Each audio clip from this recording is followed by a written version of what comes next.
question of, is hope back on the menu? Yeah. So there's been some debate about the college football playoff. I was in Menace chat going back and forth with some Menace Army people a couple days ago.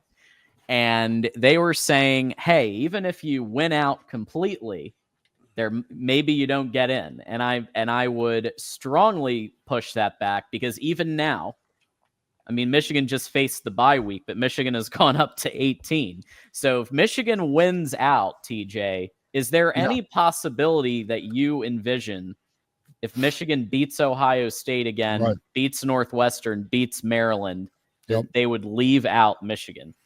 No, and I'm not even being a biased fan. And what's interesting, John, is like, you got to think, who was the audience in the chat? Mainly a Buckeye contingent in the Menace chat. And it's not a shot at Menace. It's just, it's just what it is, right? And look, the reality is, we handle business, right? You beat Ohio State, who is currently ranked what, John? 1. All right. So you don't think the team that beats the number 1 team in the nation at 10-2 in the Big Ten, the second strongest conference in college football, isn't going to get into a 12-team playoff? You think one of the biggest brands who generate the most revenue for sponsors, for the college football playoff, for college football, for NIL, isn't going to be in the college football playoff? Okay, so here's the proposal I'm going to make. If anybody would like to bet me, and we can make public bets on Twitter, I'm willing to go up to, I will do $100, $50 to $100 individual bets up to $1,000 if anybody wants to bet me that if Michigan goes 10-2 and wins out the next 3 games and does not make the playoffs, I will take that fucking bet. That is a public offer. If you do not pay me when I'm right, we will be owning your ass every show, and I will make sure publicly on Twitter you will need to pay your fucking bets, because I will pay my debts. But I can promise you, and I know I'm putting money. Oh, you're gonna power this conversation with money? No, fuck that. I know we're getting in. If we go 10-2, we're getting in. But regardless, I'm just willing. That's how confident I'm willing to. I'd be willing to put up $1,000 on this, no problem. We are going to get in if we win 10-2, John. There's no reason we wouldn't get in. And we have another topic we're going to get into later in the show that shows, metrically speaking, John, we are actually a damn top 10 team, metrically speaking. So there's no reason the committee would leave us out. That's where my position on this. Yes, and Garrison is not, for the record, one of those fans, because he has said we would be in at 10-2. Well, anyone who knows college football, take the rivalry out. There is no Big Ten team that is 10-2 beating the number 1 team in the nation, if it happens, not getting in the college football playoff when they are one of the largest brands in college. This isn't Florida State. And what I mean by Florida State, I mean a 4-team playoff. This is a whole different scenario. Okay, whole different scenario. Yeah, to me, I think it's a crazy argument. I mean, I know I'm a Michigan fan, so that's why, there's probably a rival saying, well, that's why, TJ. It's not, though. You could be Oregon. You could be Penn State. The same path, John, right? If these teams were in Michigan's position with everything in front of them, 3 games, last game of the year against the number 1 team in the country, who has looked like the number 1 team in the country, and you beat them, they're not going to not let you in. That's not going to happen. Ryan agrees. Ryan with the 10, they win out, they're in, aka Michigan. Ohio is the key, and they're in our barn this year. And I mean, it's 1 game at a time. We are going to be covering in detail the Northwestern game later today with Matthew Shelton from Wildcat Report, and they're no slouch, right? They're no joke. They have an offense. We're going to Wrigley Field. First time in a baseball stadium in a little while, I feel like, for the Michigan football team. But that's going to be very interesting. But yes, the passing game needs work. We know that. But look at this EPA. So we have this graphic. It's an efficiency rating, right? Of college football's most efficient teams. Yes. And as you can see from this, right. And this is on defensive and off. So offensive is on the y-axis, defensive on the x-axis. That's right. And as you can see, Michigan is right next to schools like Texas, like BYU, with, just around some of the top SEC programs. And I mean, literally right there. Michigan we've got a real opportunity here. And I think run defense is there. Defense is there. Special teams, and passing, but hope is on the menu. John, and this is why I wanted to go over this graphic with our audience, because for one, this has us 10th in the nation. Okay. And essentially being in this upper right quadrant, this means you have a good offense and a good defense. Okay. You are in the 1% of college football. Okay. Being in this quadrant where we are ranked, which is about 10th. Michigan, although has not looked elite, or at times we've had our moments where there's been some inconsistent play, or there's moments where we know the team should play better. Like if we're going to break it down, listen, Michigan's got the number 12 running game in the nation, the number 18 defense in the nation. Its passing game is ranked 106. We are very aware of the flaw of this team. Okay. Very aware of where our team stands. But the reality is, and this is what I mean by, like, somebody came at me a couple, like 3 weeks ago. I went off on a post game and I said, the problem with a lot of fans is they don't pay attention to the rest of college football. They just lock in on their team. They see the highlights on SportsCenter. They see the highlights on a post game, all this, but they're not truly. The reality is a lot of teams are not that good. A lot of teams are about average. A lot of teams have a lot of flaws. I got into a debate today. I know Garrison was in the chat. We were debating today a little bit like we typically do.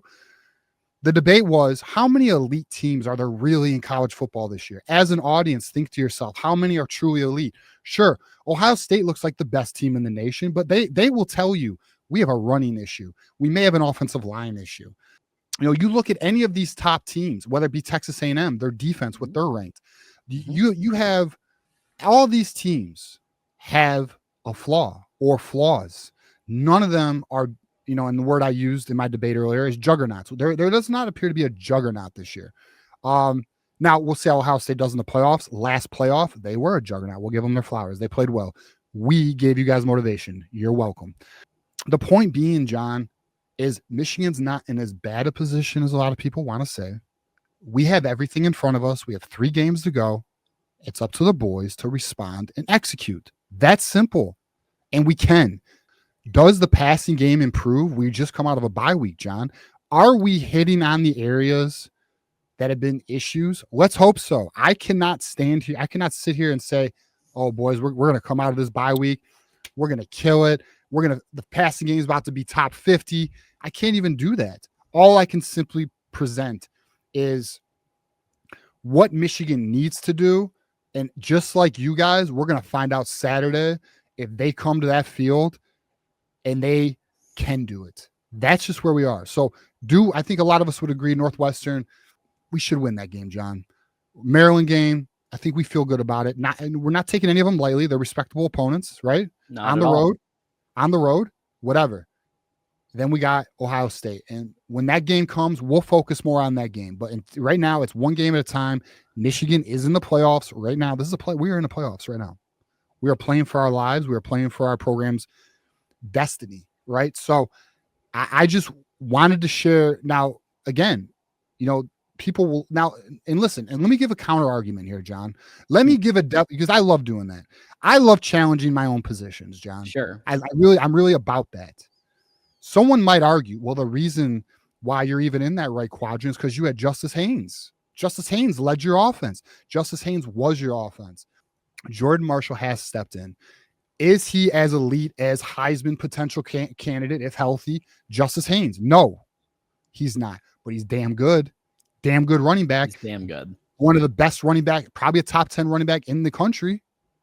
So, if Jordan Marshall had the carries that a RB1 really would have and didn't have to split them, right? So Michigan has, and not only that, is the offensive line appear to be coming together? Does it look like our top 5 guys are actually been found? Maybe. I think so.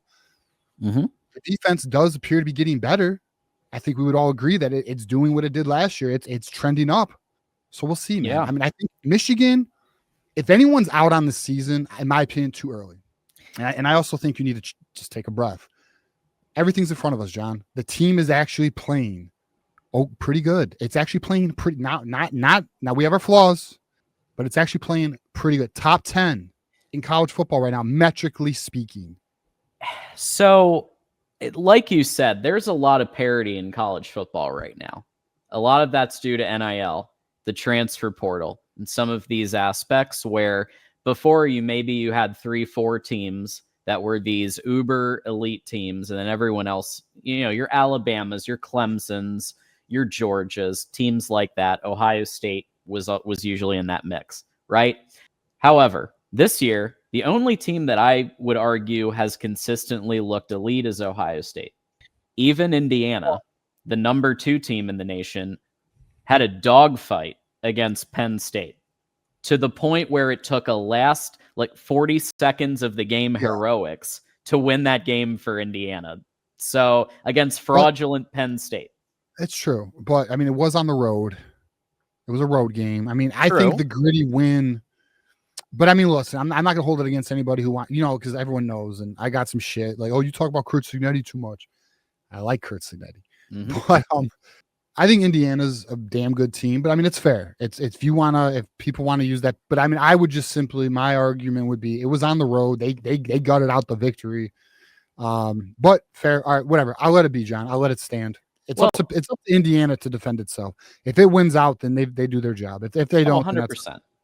And if they win the Big Ten championship game, then exactly, yeah, obviously that's the final word.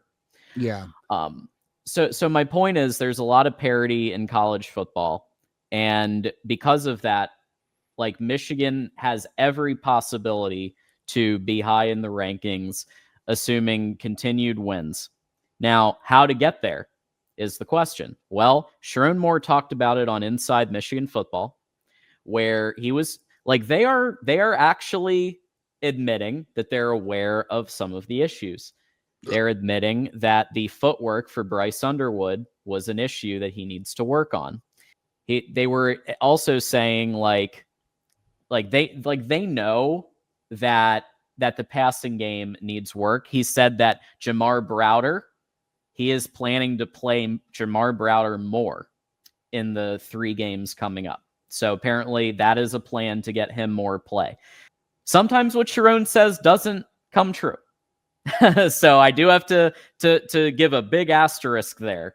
But at the same time, it's they do know that some of these issues are happening. Do I trust Chip Lindsey to devote some more time to quarterback coaching? He's got more going for him in his history than not. And so I'm going to give it this bye week. If Michigan was able to blow out Northwestern last year after the bye week, let's see if they can harness that same magic after this bye week and win on the road at Wrigley Field and get a home run. I agree. We're going to find out, John.